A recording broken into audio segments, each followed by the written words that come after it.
Jill. Fi jyst wedi graddio mewn gradd adult nursing. Fi jyst wedi graddio da gradd cyntaf.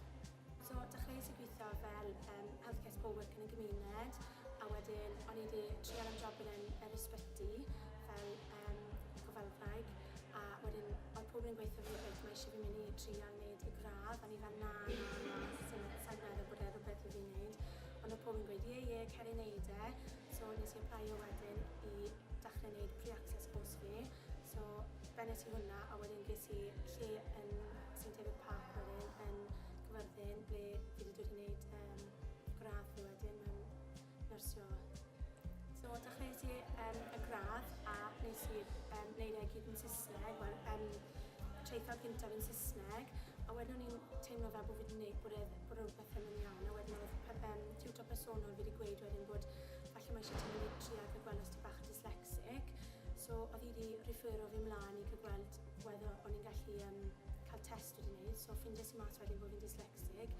So wedyn wedodd i wedyn, trial wneud un treithawd trwy'r iaith Gymraeg, cael gweld sydd ti'n dod mlaen.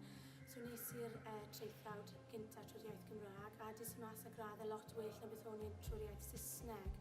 A achos bod fi wedi gwneud gyda nes i prifysgol a, ysgol uwchradd a ysgol gynradd yn Gymraeg, oedd hi fel, trio fe, so wedyn, so nes i'r gradd trwy'r iaith Gymraeg wedyn.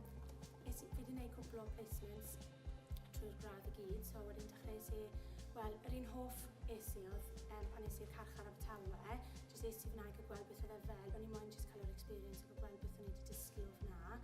So esi na, o'n i wedi dysgu lot o beth i y mental health side o fe, a gael gweld beth o'n i'n gallu reflectio nôl i pan esi i A&E, achos o'n i'n joio gweithio fyna fel healthcare support worker, o'n i'n cael gweld whether bydde hwnna'n helpu fi symud ymlaen o ran dysgu fi.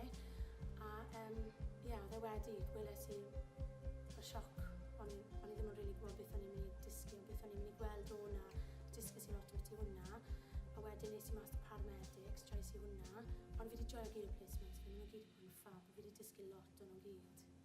Byddwn ni'n gweithio yn dod i Prifysgol Abertawe, mae wedi bod definitely werth e.